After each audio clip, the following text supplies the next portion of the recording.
want to thank Dr. Hiren Mankodi, the Textile Association of India, and the Institution of Engineers for inviting me for this talk. And it's not only my pleasure, but it's also an opportunity for me to do what I wanted to do. That is disseminate whatever little information I have gathered over the years on composite materials and how textiles play a very important role in this field. And in next 1 hour, that's what I'll try to do.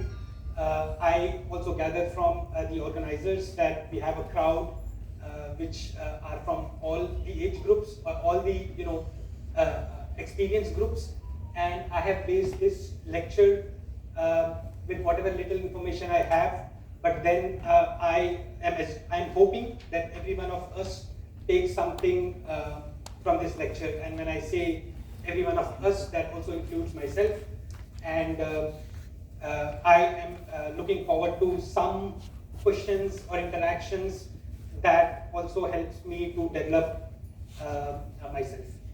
So, doing good with that, I'll quickly, I wanted to introduce myself, but that has been done by the colleague here. I would not take any much effort here to introduce myself, but what I'll just say is I am currently working as the senior manager in the technology team for Reliance Industries Limited, where I'm responsible for supporting Reliance strategic projects in the areas of new energy and new materials. That's what is the future of new materials business for Reliance Industries Limited. I help with the roadmaps and the business cases for carbon fiber and carbon fiber reinforced composites. And the backbone of Reliance's strategy, as always, has been forward and backward integration of anything that they do. So that is what my current role is. As you already know, I have a PhD in material science and engineering from France. But before joining Reliance, I have worked at GE in India for 2 years, and I've spent about 10 years in Germany and France working for automotive and other composites application in Europe. Right, so I'll skip all the other parts and let's deep dive into what I wanted to present today. And before I dive into the presentation, there is a quick disclaimer for abundant precaution that any statement, opinion, or prediction, observation that I make in this presentation is of the author only, that is myself, and in no condition should be construed necessarily representing the policy of Reliance Industries.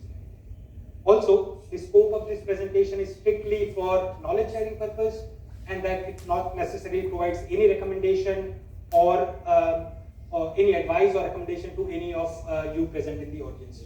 So that out of the way, I can quickly tell you what my content of this 45 minutes to an hour presentation is. I also wanted to leave some time for questions. Let's see if I could manage it in time. But my presentation is divided into 4 sections. I'll start with who are we at Reliance, what do we do in terms of composites. In the next section, I take a step back, go to the basics, what is composite materials, classification, how textiles play a role, and what are the processing methodologies for composite materials. In the third section, I talk about Indian scenario of composite materials, so what is the past, present, and future of composite applications. And in the final, I'll say what are the futuristic 10 trends that India is focusing on and how Reliance play its role in achieving what India wants. Finally, I'll summarize in one slide this presentation by the end of this presentation. So let us quickly start with the first section, that is introduction of Reliance Industries Limited. So as you all know, Reliance is India's most reputed and trusted company. It is a Fortune 500 company and India's largest and most valuable corporate. It is largest by the market capitalization of 240 billion, that is in Indian terms 20 lakh crore rupees. It is leader from the revenue perspective and also EBITDA. So over the past 45 years since Reliance had its IPO in 1977, it has created an annualized return of 32%. That is an unprecedented shareholder value creation. It has constantly expanding and spending over 75 billion US dollar in capex in last 5 years. It has significant transition from its B2B system to B2C in last 10 years. So it has established new market leading platforms, as you all know, in terms of telecom, Jio, Reliance Retail, Media and Financial Services that you already know. It has demerged very recently. It has also a credit rating which is 2 notches above India's sovereign credit rating. So you can imagine what kind of shareholder value and worth Reliance has created for India in last 45 years. So apart from oil exploration and petroleum refining business, there are 4 major verticals where Reliance work in. The first one is digital services, Jio, which is the largest digital services provider in India with more than 500 million subscribers in India in just 7 years. In retail, it is the largest and most profitable retailer and the fastest growing retailers, not only locally but also globally. It has more than 18,000 retail stores and it's leading in the digital commerce space also very recently. The third vertical is oil to chemicals. So what do you do when you are exploring oil? There are some things, or there are other value added things that you do in this oil to chemical businesses. Carbon fiber composites is also one of the major contributors here in the oil to chemical businesses. It is the largest player in the world and it operates world's largest single site refinery, as you know, in Jamnagar. The fourth vertical, that is something that Reliance itself is looking forward, is the new energy business, where Reliance is planning to invest more than 10 billion US dollars for new energy, building world-class integrated renewable energy platforms and ecosystem that includes hydrogen economy, solar and wind. So developing enabling ecosystems to roll out 100 gigawatt of new solar capacity by 2030. So if I summarize what we do right now, it is most appropriate to say that Reliance is the best proxy of what India's consumption or tech-driven growth story is. The story of India also relates to the story of Reliance. Quickly, the growth engines that have been supporting Reliance over the years and what will continue to do is the operational excellence, demonstrating the robust strategy and execution capabilities. It has doubled the EBITDA over last 5 years. It has robust balance sheet, prudential capital allocation, and a strong commitment to environment sustainability goals in India.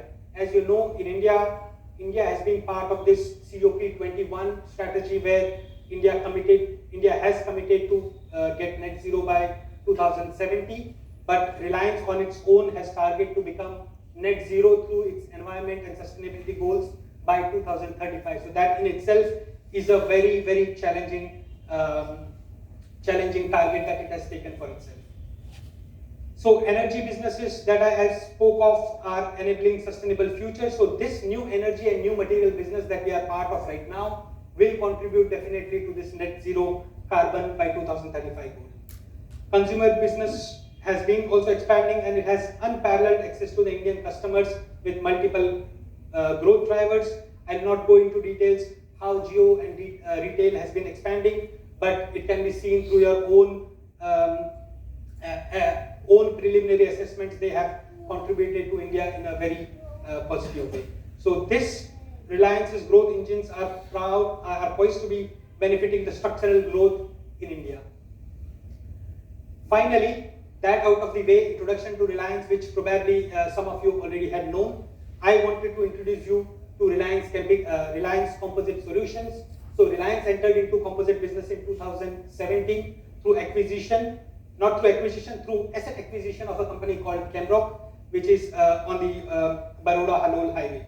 So through this acquisition in 2017, Reliance has a 200-acre complex which is now connected to a 4-lane state highway near Halol and Baroda. So this makes Reliance an only organization in the world which has all possible composite manufacturing facilities under one roof. What kind of plant and manufacturing capabilities this Reliance site called Reliance Composite Solutions has? We have several plants. I've divided all the plant structure into 2 systems. One is either manufacturing of raw materials for composites, or manufacturing of intermediates for composites. So we have resin manufacturing plants which can do unsaturated polyesters, vinyl esters, epoxy, phenolic with a capacity of 3,500 tons per month. We have technical fabrics plant which does a lot of carbon, glass, multi-axial fabrics manufacturing, which all go either into captive consumption at Reliance Composite Solutions and also to the customers outside Reliance. So the capacity of 450 metric ton of fabric produced per annum is what Reliance does in the technical fabrics division. Then there are a series of manufacturing plants which look into specific applications. For example, pultrusion is a manufacturing process which does uniform cross-section profiles that goes into either cooling towers, structural profiles, ladders, and industrial applications. Then we have filament winding in the form of either helical filament winding or centrifugal filament winding, where actually we can produce large tanks from 300 millimeter to 3 meters in diameter. So these kind of tanks and pipes goes into oil storage and oil transport application. We have a windmill blade plant where we produce blades which are up to 63 meters long. We produce more than 300 blades per annum in this windmill blade plant, but we also do certain allied activities with respect to wind blades, manufacturing of nacelle covers and something, nacelle covers and root caps is what we have done in the past.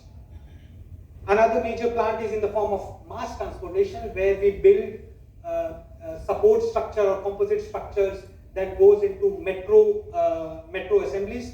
For example, Reliance has been part of or a collaborator in Agra Kanpur Metro, in Mumbai Metro, and in Pune Metro, where we have supplied more than 200 coaches and accessories. So apart from these manufacturing plants, we have certain other smaller scale manufacturing of gratings, centrifugal casting, pipes, and stuff like that. But of course, I have not enrolled everything here. What industries we serve through these plants is mass transportation. As obviously I've said, we do a lot of interior panels, front panels, decks, coaches, etc. for mass transportation. We do a lot of stuff in the form of pipelines and structures that goes into oil and chemical industries. We do nacelle covers, wind turbine blades that goes into power and renewable energy. We do this. On the left, you see these are 50,000 liters fuel storage tanks that we do also for oil and gas industries. And then we do a lot of smaller but structural components in the form of drones and helmets that goes into defense, aviation, and shipping industry. Finally, we have these kind of profiles. These are industrial profiles that are all done through pultrusion. You name a profile and we'll be able to those in the pultrusion division at Reliance. This actually brings us to the second, probably interesting section of this presentation, and that is taking a step back and understanding what are composite materials.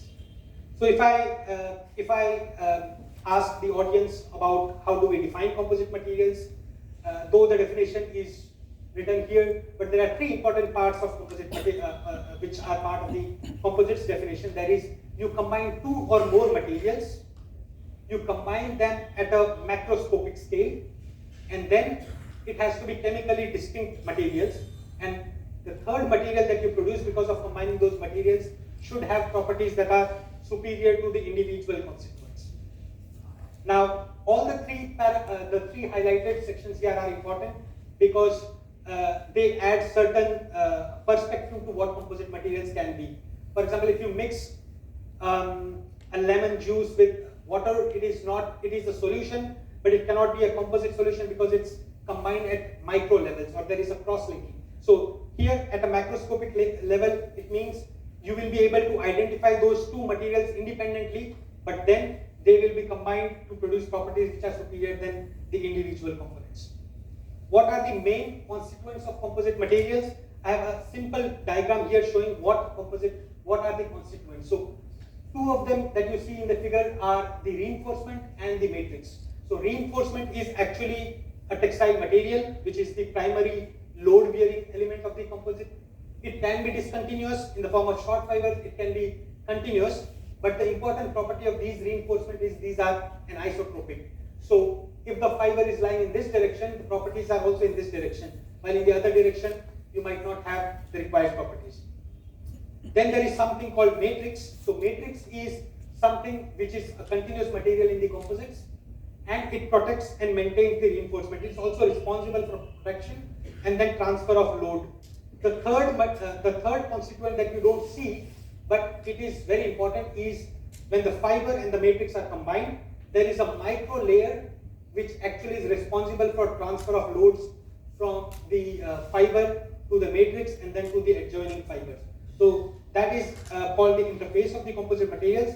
Apart from these three primary constituents, you have for certain, when you make sandwich panels, you have cores. When you combine two composite materials together, you have adhesives. These are all constituents of a generic composite materials. When I speak of advantages of composite materials, even before looking for what advantages they pose, it is important to understand that right now in the material science industry, there is always thirst for new materials with improved desired properties. And all the desired properties are very difficult to find in a single material. Probably a high strength steel or a tungsten material might give you certain kind of temperature and mechanical behavior, but then it will not be favorable when it comes to the application where it has to travel to space. But then composites in general, now this is a very generic advantage list here. In general, over metals, they have high strength, or to be specific, they have high specific strength. Specific strength is strength of a material divided by density. So density of a carbon composite or a glass composite ranges from 1.5 to 1.8 grams per cc, while for steel it is steel and aluminium, it's always very high, 7 to 12. So high strength, corrosion resistance, improved fracture toughness, it's lightweight, it is rigidity of composite material, it's the stiffness of composite material. It has low fire safety values, it has high temperature resistance and good impact resistance. Now what is important is this list is desired properties can be unlimited and it's inexhaustive. But what composite materials do is it allows you to tailor the properties of a material that you want. So the most important characteristics of a composite material is not that it has a certain property which is very high, but it is tailorable. So when you want to have certain properties in certain direction, composites are the only materials which allow you this design flexibility, and hence they are something that is valued by materials engineer today. Classifying composite materials, you can actually classify composite materials based on various parameters. So when I say I'm going to use glass fiber composite and a carbon fiber composite, you can classify composite materials based on what kind of fibers you use or what kind of resin you use. You can say this is a class of polyester composites and the others are epoxy-based thermoset composites. But two major ways in which the composites are classified globally is either based on the material matrix that you use. So this classification tells you about metal matrix composites, so where the reinforcement could be anything, but the liquid or the matrix material here is metal. You have ceramic matrix composites, and the third one is polymer matrix composites, which is something that I've been dealing over the past decade, but I think is also important. I think this is also of your interest for the audience today. So in organic matrix composites or polymer matrix composites, you can have thermoset polymer matrix composites, you can have thermoplastic polymer matrix, or you can have some elastomers and even carbon matrix composites.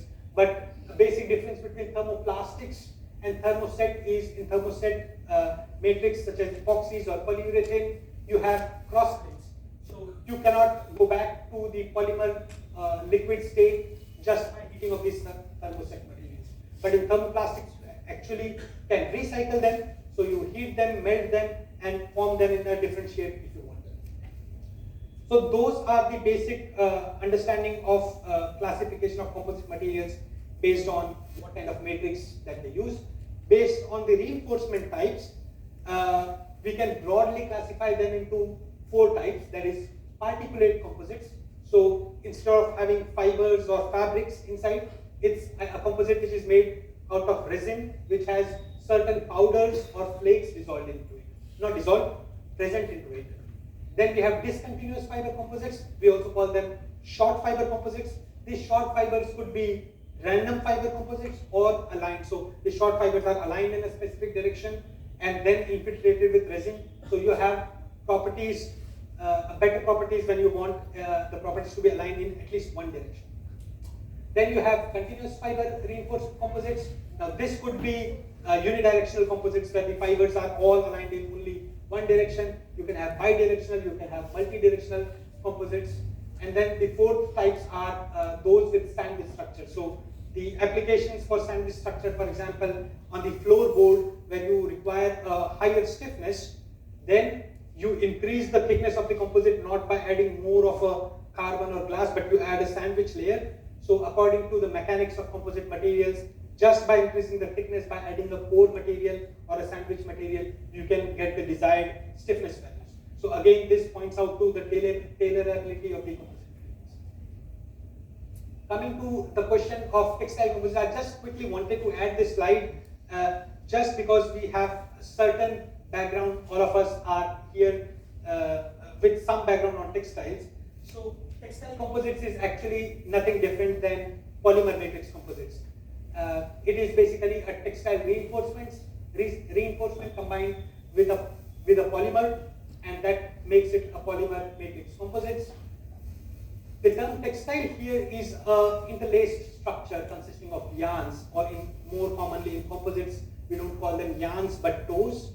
So interlaced structure of tows is a textile, and this interlacement can happen through different processes, same principles in the form of weaving, braiding, knitting, and stitching. But the point is that we, instead of using a regular natural fiber or a polymeric material such as polyester or nylon, we use tows, which are technical materials in the form of glass, carbon, or air.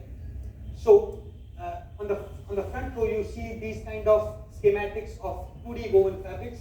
Then you have fibers in two directions, 0 and 90, and then they are interlaced at certain points based on how much drapability or flexibility you need in the fabrics. The third one here is a unidirectional woven fabric. Unidirectional because for me here the technical fiber is only in one direction, while there is another polymeric fiber, maybe a nylon or a polyester, which just holds the unidirectional fibers together. So these kind of applications are for construction related composites that I'll showcase later.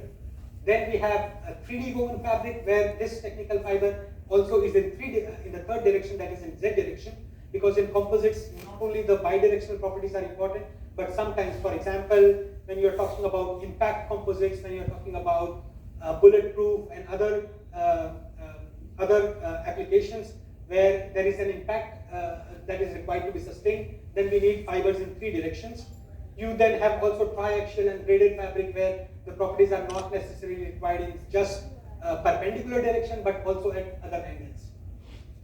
We also have some knitted textiles. Mostly, instead of knitting, I could have used braiding because the principle of the fiber placement here is the same. And then the most important is non-crimp fabrics. So non-crimp fabrics, if you all know, when you weave a fabric, the fiber has to go above and below the other set of fibers. That creates crimp, and this crimp is the weakest point when you use that fabric into composite application. So in the non-crimp fabrics, actually when I say if I need to produce a non-crimp fabric with two orientation, I don't have to interlace the fibers, but I just lay them on the top of each other, and then I stitch them through the standard bar knitting technology. So these are the performance-based, these are the fabrics that are used for performance composites also. So what kind of technical fibers that goes into composites? I'll not go into details on what those fibers are, but let's say glass fiber you might have studied. These are made from melting of silica. Melt spinning is the process used to making the glass fibers, and these have properties not as good as carbon, but good enough for many of the applications that we all do. So glass fiber has a density of 2.54, a bit higher than carbon, but far lesser than aluminium or steel. Then we have a new class of glass fiber called S2 glass. So these are high strength glass also going into some aerospace application. These have strengths comparable to carbon fiber, but then the costs are also too high compared to the e-glass that generally goes into composites. Some of you already know carbon fiber. Vadodara already had some history with carbon fiber manufacturing because of Temrock, and Reliance will also venture into carbon fiber manufacturing in a larger scale. So these are fibers with a density of 1.8 grams per cubic centimeter and strength of 3000, 4000 MPa, modulus of 250 to 350 gigapascals. And then there are other range of technical fibers that goes into composites for applications either in the marine industry or into protection, bulletproof jackets for protection of your ammunition and tanks and vehicles, aramid fiber composites. And there is one newer alternative to glass fiber. Glass fiber composite is a man-made fiber, while basalt fiber is a naturally occurring mineral fiber that you have to extract from mineral resources. So the properties of basalt fiber are similar to glass fiber in general for their use. What typical technical fabric reinforcement goes into composite applications? So I have chosen wind turbine blades because of my background here on wind turbine, but you will see that, for example, in the first picture here, the red strip here is the backbone of the wind turbine blade, which takes the major load. So for this backbone, it is important that the fibers lie only in unidirection, in the one direction, where along the length of the wind turbine blade. So either glass or carbon rovings or even hybrid rovings are used to manufacture unidirectional reinforcements which are laid in this structure. But when you come to the other areas like the shell or the root or the vertical element that takes the shear load in the blade, these are all either made by using biaxial or triaxial reinforcements, because the loading conditions that these kind of structures face is actually bidirectional and not just unidirectional. So it is important that, to have a certain amount of carbon, glass or any other textile reinforcement, but it is also important in composites to place them in the right direction.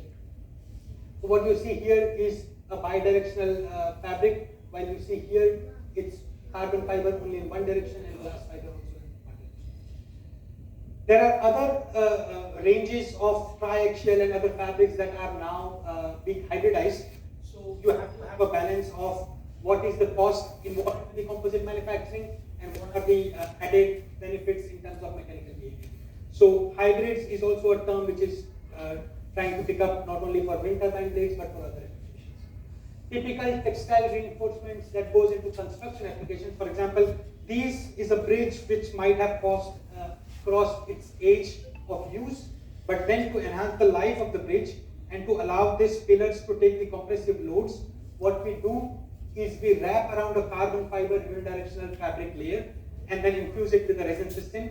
This definitely enhances the life of your bridge by 20 more years just by retrofitting the pillar structure through UD reinforcements.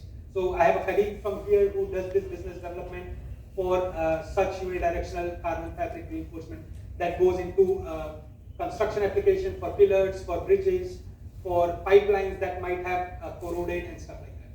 So there are other fabrics, for example, carbon and aramid woven fabrics that goes into armor application for soft body armor, and also which can take bullets and stop them. So I want to quickly brush upon the processes where the composites can be made. I'm assuming the audience might know a certain of them. I'll quickly go through what are the global manufacturing processes. So globally, if you talk about, there is one term called open molding processes. So open molding processes is where you lay the fabric. For example, in the hand layer, you lay the fabric. If I want to produce a bucket like this, I lay the fabrics in this mold, and then I use resin and push the resin inside the fabric layer, either through a brush or a comb or some pressing mechanism, and this you do all manually by hand. And this kind of fabric, this type of composites are called hand layer composites. There are a lot of applications for hand layer composites that right now India does. The other open mold composite processing is in the form of spray layer. So you have, for example, a glass fiber that is going through this spray gun, and the glass fiber is split or cut to the required length that you want. And along with the resin and the catalyst cut, you spray the chopped fiber and the resin on the surface that you want to produce. So this is also a bucket structure. So you just spray the mixture of fiber and resin, and you get a bucket, and then you allow that resin to cure, and in the end you have a bucket-like structure made from spray layer. But these are all manual processes. It takes time. You have less number of quality control. You don't have the right way to define how much fiber volume content will I have, voids or stuff like that. Then there are another form of composite processing. These are called liquid composite molding processes. So on the left you have vacuum infusion. What you have is you have a dry fiber layer in any form. So for example, here this is in the form of a flat sheet. So this dry fiber layer is then infused with the resin system, just because you have at one end you apply a vacuum to the whole structure. So it sucks out every air that is there, and then you allow a resin pipe to allow the resin to flow inside the composite. So you don't push the resin inside the plate, but you actually suck out the vacuum, and because you suck out the vacuum due to pressure differential, the resin flows into this composite. So this kind of system is called vacuum infusion system. This is the process simplified here, but this same process is used for manufacturing wind turbine blades, large ships, boats, hulls, etc. The second liquid composite molding process is, instead of just sucking the resin into vacuum, you actually push the resin in through applying some pressure. So these kind of parts are called resin transfer molded parts. They have a better control over the fiber volume fraction and the mechanical property and the defects in these kind of processes. Then you have something called protrusion. I also talked, we have about 65 protrusion lines at Reliance Composite Solution, producing with a capacity of 600 metric tons per month. So protrusion is something that you can also compare to extrusion. In extrusion, you have a screw which pushes the polymer melt through a die, but then in protrusion, instead of pushing, you have fibers that are pulled through the die, and the fibers are wet with resin, and by pulling it through the die, you have curing happening in the part. So in this process, you cannot make flat parts which are long, or you cannot build a boat or a wind turbine blade, but what you do is, you can build any constant cross-section profile that you want. A C-channel, a square pipe, a circular rod, a hollow rod, a pipe, all these can be done through protrusion. Filament winding is something that you might already imagine from its name. So basically, if you want to produce a pipe, instead of making it through a large die or a mold, you just have a mandrel on which you wind the fibers. You don't wind it, of course, by hand, but you have a machine with with a traverse which allows the fibers to be wound. Now these fibers can already be wetted with resin, so that when you have wound this on a mandrel, which is a pipe, then you have a composite which can be made when you allow the resin to cure at certain temperatures and pressures. You have injection molding. This is mostly for the thermoplastic parts. You have compression molding, and then there is something called autoclave molding. Autoclave molding is a process where you produce parts for aerospace application, which has very high quality control. So the vacuum infusion thing, if you do the vacuum infusion inside the autoclave, where you have constant temperature and pressure, and you monitor how is the resin curing over a period of time, you produce parts that are going for very high-end applications, but then the cost of curing these parts are also very high. So that brings me to the third part of my section, and that talks about present and future of composite materials. But I wanted to take a step back here and just quickly talk about evaluation or the past of composite materials. So Mongols invented first composite bows, and when I say first composite, because of course there are bricks made from fibers of grass or straw and combined with mud, that is also part of a composite material that has been used maybe 2,000, 5,000 years ago. But then if you talk about structural composites, which are high strength materials, Mongols started using the first composite bows through using silk resin or natural pine resin combined with bamboo material into 1200 ADs. Over a period of time, we started using natural fibers and synthetic resin for composite manufacturing, and then there was a breakthrough in the form of development that came from Owens Corning, where in 1935 and 1936, Owens Corning developed the first glass fiber. We also developed the first unsaturated polyester resin, and which was also patented, and that led to the development of the first composite board hull in 1946. So boards were already started to be manufactured in composite materials by 1950s, and then came another important breakthrough in the structural composites in the form of invention of carbon fiber, which was first patented in 1961. DuPont in the same period also developed Kevlar, pararamid and meta-aramid fiber, and these developments also led to the composite manufacturing processes such as SMC, so sheet molding compounds and bulk molding compounds, which were used into a lot of crude application of composite materials. And then came a generation of composites where we are right now. We are calling it modern composite materials, that goes into aviation, that goes into space, that can be used into rockets and pressure vessels. And these kind of composites are all high performance structural composites that uses structural resins, fibers which are in the form of carbon fiber and other high-end fibers. And that brings us to the modern composite application for the humanity. Where are we in India right now? Is in India we do a lot of composite materials. So we produce, of course, a lot of reinforcements. We do composite processes that are defined on the very left of the last typical composite processes. But what India has done specifically, according to me, is it has tried to replicate how decentralized textile sector began in India. The composites is also took a shape also in the form of a decentralized sector. So even in Baroda, you might find a lot of companies already doing composites, but in a very localized way and not in the form of a large corporate structure. Right? So India actually adapted this decentralized mechanism also for composite materials. Right? If you look at the industry map for India, you'll find there are certain sections, for example, in Gujarat, Maharashtra, Karnataka, Tamil Nadu, you have a lot of concentration of companies doing composite materials. You have a moderate concentration here in the central region, but then there are all the other regions which have very low amount of things that they do either on the fiber, resin, or composite manufacturing sides. And of course, there are some major challenges for Indian composite industry.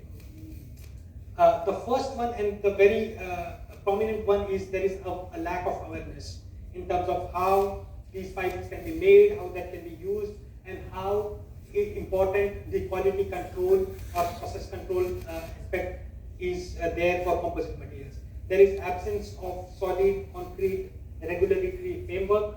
We are a lot dependent on fibers and resin systems that are imported. We have low IP management and IP control. We have limited scientific publication, though I see over the past 10 years a lot of institutes and universities have specific composite courses. They do a lot of application. So this is something that I see has been improving. We need to improve quality consciousness. That is very critical factor among the small FRP and GRP composite manufacturers. And we need to step up our effort to produce new products rather than manufacturing the same that we have been doing in the past. So there are challenges, and to some extent these challenges are also being addressed, but then over the next couple of years, I think this has to be pushed even further.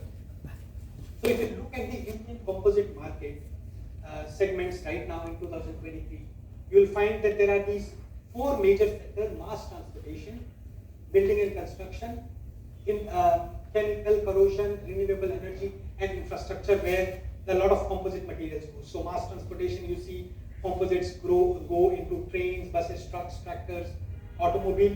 You have composite rebars, profiles, chalk material that goes into building and construction. Some examples that I've already shown you. Renewable energy, mainly in wind turbine blades, but also in a large volume of solar energy installations that will be coming up. Infrastructure and electrical circuit boards, insulation rods, etc. Now this profile of applications uses certain kind of raw materials. So in India, mostly, or 97 to 98%, it's only glass fiber which is the major reinforcement that goes into all kind of applications. While carbon and the other aramid fibers and even natural fiber are just less than 2% of the whole pie. In terms of resin systems also, we are most predominantly using only polyester resin and a very less quantity of structural resins in the form of epoxy or vinyl ester and other resin systems. In the way in which we manufacture those composites, a majority, as you see, is hand layup or vacuum infusion, but the high-end processes such as RTM or filament binding have a minority share the whole pie chart for composite materials manufacturing. Right? An interesting analysis that I tried to do in one of my presentation was in 2023, if the segment looks like this, how does it look like in 2030? And you'll find that the pie of aircraft manufacturing is going to grow from 1% to 9% in the next 7 years. While the renewable energy is going to grow in terms of 12% of the whole share to 18%. So what you will see is there is a dramatic growth rate of more than 18% CAGR. That is a huge cumulative growth rate that we are going to see in the form of composite materials in India. And most will be dominated by aircraft and renewable energy, but you will also see increase in defense, infrastructure, building and construction, and the other areas also. Now I will dive one by one into certain composites use areas or use cases, and I'll try to analyze why actually those are growing. So for example, Boeing and Airbus, these are two major aircraft or civil aircraft manufacturers, and they forecast more than 2,200 new jets valued over 320 billion over next 20 years just in India. And each Boeing 787 aircraft, this is wide body aircraft, contains approximately 32 tons of carbon fiber reinforced composites using 23 tons of carbon fiber. So the projection that you have is in itself so huge that even if Reliance or anyone else starts doing carbon fiber, and if it's consumed just for the domestic aircraft demand, you can consume the entire amount of carbon fiber. Now, what kind of opportunities as either industrialists or new entrepreneurs that does this aerospace composites bring is either you can go into manufacturing of resin systems such as epoxies, phenolics, and other high performance resin systems. You can develop thermoplastics because in aerospace industry, the sustainability, recyclability are more prominent, and then you have thermoplastics as a potential options that you can start developing. You can manufacture fibers in the form of carbon glass aramid, or you develop reinforcement that goes into composite materials. Right now, what we do is a lot of out of autoclave or hand layer systems, but then newer manufacturing technologies such as filament binding or resin infusion can be applied. And the composite parts that goes are not only on the exterior of the plane, but also on the interior. What is more relevant for India is MRO, that is composite repair opportunities. So if I just tell you statistics, every hour that an aircraft flies, there is 70 hours of maintenance that goes into for every hour of an aircraft flight. So India has a lot of opportunities, not only for domestic use cases, that composite repair can be a major industry that India works on, but not only for domestic, but for also international. Right?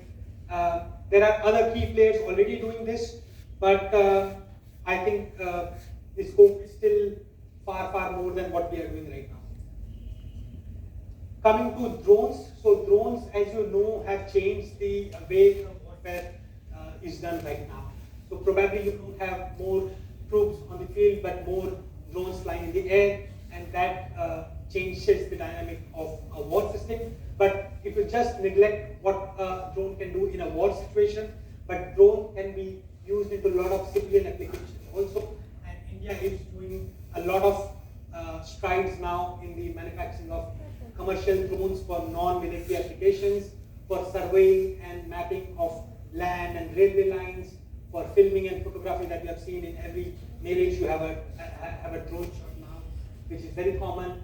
It is can be also used for inspection of fuel pipelines, solar panels, agriculture, surveillance and monitoring of disaster management, illegal mining. You don't need to have troops on field, but you can do it remotely through an office.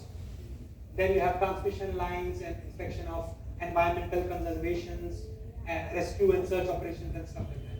So Indian commercial drone systems market size is projected to grow also at a phenomenal growth rate of 13%. And there are a lot of startup, one from Reliance also in the form of STD Aerospace, which develops these drones for commercial applications. Right? So I would say apart from what goes into the electronics, every other part that goes into a drone, making it flyable, is a composite material in the form of either carbon or glass.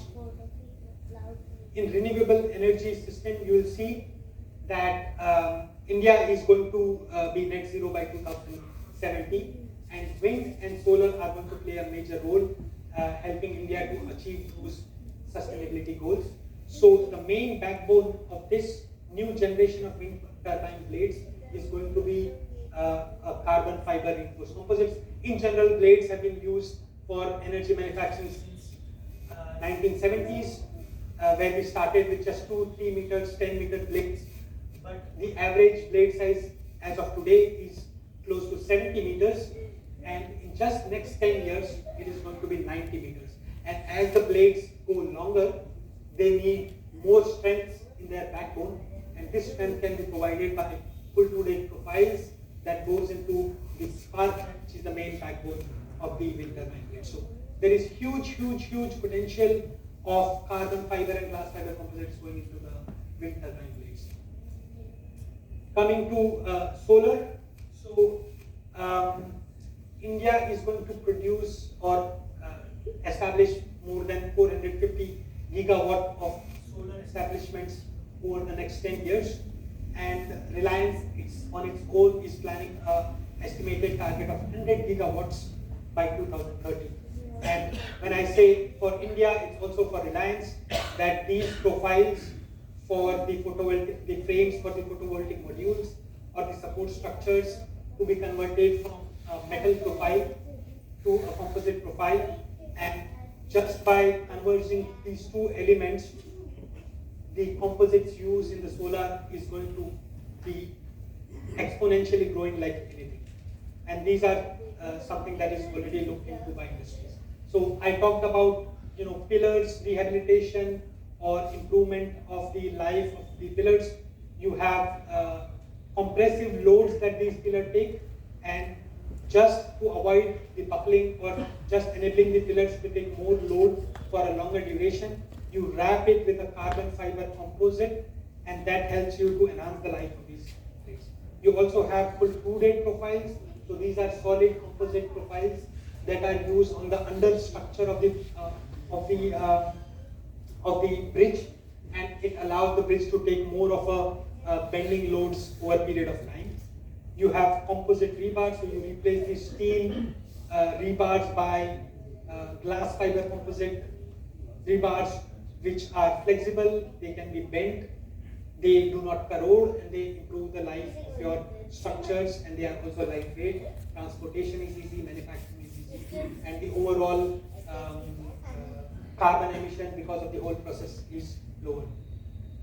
Composite pressure vessels, you already know there are a lot of LPG cylinders that are now made from glass fiber composites. The LPG cylinder just have to sustain a pressure of 10 to 15 bars, but then when you come to CNG, which has to store the gas at 350 bars, or in the form of hydrogen, and they have to store the hydrogen gas at a massive 700 bars pressure, then it's the high performance structural composites that come to play.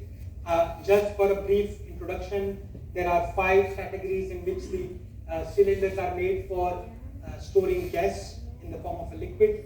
You have all metal cylinders, that is what we see in the form of domestic cylinders that we use currently. You have type 2 where you have just composite wrapping on the hoop layers. You have type 3 where you have a full composite wrap over a steel. You have type 4 where you have a plastic liner and which is wrapped by a composite. And then you have type 5 where you have no liner but just a composite materials which can store the gases. So in India, type 3 and type 4 cylinders market is projected to grow at a very high growth rate of 12%, and there is a lot of effort that is spending to produce a type 5 cylinder because of the very critical challenges that it faces, both in the form of permeability of a composite material, but also in the form of the high pressure that are required for hydrogen storage. Finally, this is the last example that I wanted to show in the form of mass transportation. So the Indian composite materials in the railways is growing at a growth rate of 11% CAGR. This is not only for the metro trains, but then also for long distance trains in the form of Vande Bharat. There is a certain amount of composite that goes into all those new generation trains which have to be running at a speed higher than the conventional trains. Now 1,000 kilometers of metro rail by 2025 across 100 smart cities is what India is targeting, and just a small fraction of a railway budget also brings India's composite material budget in the railways to 500 million by US dollars by 2035. Now, I'll not go into details of what application it goes, but you can imagine every metal or structural element would be replaced by composite materials unless it has to have heavy weight naturally. So there are some applications. For example, you need to add weights to put the center of gravity towards the bottom side of the moving item. So apart from that, all the materials can be replaced by composites here in mass transportation. Finally, I come to the final section of my talk, and that is what are the recent trends or what is the direction into which the Indian composite industry should be going. So my one-liner for this is we need to move out from the conventional manufacturing of textiles to manufacturing of technical textiles that are more relevant for composite applications. So in general, it's a very, very good situation that the Indian textile industry is in, because the basics of textile manufacturing for a conventional application is the same as those for technical textiles that goes into high-end application. So we have to move from traditional textiles manufacturing to manufacturing textiles that are more relevant for composites. So those which are probably having better quality control or better control of fiber material that goes into each direction. We have to have the same technology of knitting, but then producing fabrics for applications that are near net shape, and manufacturing of textiles that are not having crimp or interlacement, but then having multi-directionality as we require for composite applications. So there are 4 keywords that I generally talk to the audience is in the form of near net shape manufacturing. So if you want to manufacture a helmet or a fabric for the helmet, you manufacture a fabric that is already in the shape of a helmet. You have 3D weaving, where the flexibility of fibers can be maintained. You have hybridization as a concept, where you don't use a carbon fiber composite, carbon fiber in all the directions, but you use it only where you want it. So hybridization, combining carbon with glass or aramid for either cost-saving measure or functionality measure of a composite material. And then tailor-made fiber architecture is also very relevant for composite materials as well. In terms of manufacturing systems, we have to move from conventional open molding processes such as hand layup or brush layup or spray layup that I've talked, to a modern manufacturing where quality has to be the first parameter to select a material or a composite item. So going towards quality, productivity, and cost, that is automation, is something that India needs to look into for enabling us to meet the huge demand that the composite materials bring to the Indian scenario as of today. There are certain commitments that are already existing from the government. So, as I said, India has a net zero emission target of by 2070. Reliance on its own also has a net zero target of 2035. And Indian government has established a national hydrogen mission. So, moving from crude oil-based or petroleum-based energy system or coal-based energy manufacturing to renewable energies in the form of solar, wind, or hydrogen. There are a lot of pilot projects that are already going on in terms of India's green hydrogen and technology platforms. Reliance is also a part of such green hydrogen ecosystem and have committed to invest more than $4.4 billion by 2030. One of the recent collaboration that Reliance has with is on the India's first hydrogen fuel cell run luxury interbus concept that it showcased just last year. But there are challenges in terms of using hydrogen as a fuel for transportation. One, and the most prominent one, is that the price has to come very low, close to the diesel. Investments in not only infrastructure but then also hydrogen dispensing stations across the highways is also very important. In the Indian scenario, there is a lot of use of demineralized water that is required for electrolysis to produce every kilogram of green hydrogen. Manufacturing of green hydrogen is also dependent on other energy sources because for electrolysis also you need energy, and this energy has to come from wind and solar to separate the hydrogen and oxygen from the water. These certified pressure vessels have to sustain a very high pressure from inside, and they require a broad design of the board and the cascade and the transportation systems. The raw material in the form of carbon fiber has to be imported. It's very costly and it's expensive than the other traditional fuel vehicles. And the storage systems are not made in India as of today. So these are also to be imported. So what Reliance is trying to do to solve the challenges that I have talked right now is that Reliance has decided that carbon fiber is going to be a multi-decade growth engine for the oil to chemical business that I talked in the start. So every single metric ton of hydrogen demand would generate a demand of 10 kilotons of carbon fiber annually. And that is the reason Reliance has decided that it will produce India's first and one of the world's largest carbon fiber manufacturing facility in Hazira with an annual capacity of 20 metric tons per annum.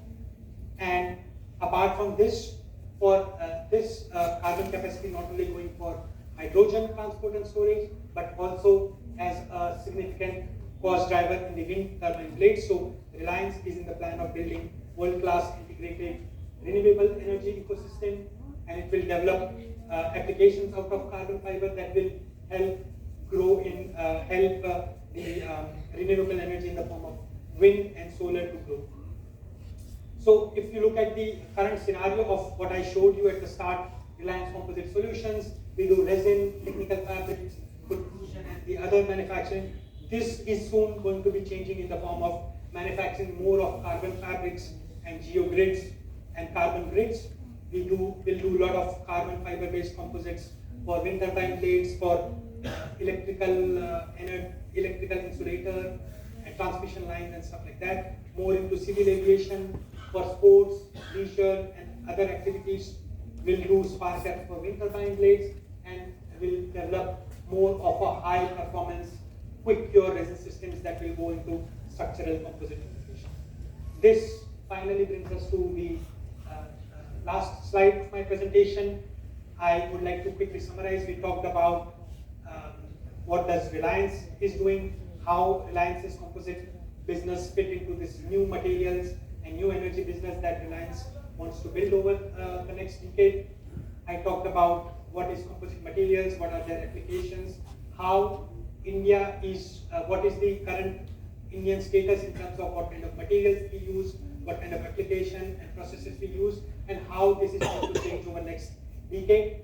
And the final slide, I wanted to identify what is the India's needs. So India's need is in the form of hydrogen, wind energy generation, more of aircraft and stuff like that, and how Reliance industry also plays a part in achieving India's goal by developing its own carbon fiber, by working on solar and wind energy, by developing India's own carbon fiber that goes into a lot of applications.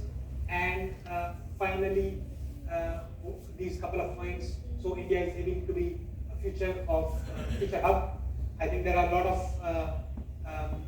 associations like us who are doing a lot of work in dissemination this information that India is actually going to be a hub for fiber reinforced composite manufacturing in India. India is committed to produce and use extensive renewable energy for production of green hydrogen. Hydrogen is going to be a future fuel, enabling net zero carbon emissions, and Reliance is investing into green hydrogen, carbon fiber for wind energy and fuel storage, and Reliance's existing strategy of backward integration from crude oil to carbon fiber manufacturing and forward integration from carbon fiber manufacturing to composite manufacturing will actually support these missions that India and Reliance have been doing. So that is a quick close to my presentation. Thank you all for listening to me for 1 hour, and I'm open for any questions, discussions that we want to have. Just before you start with any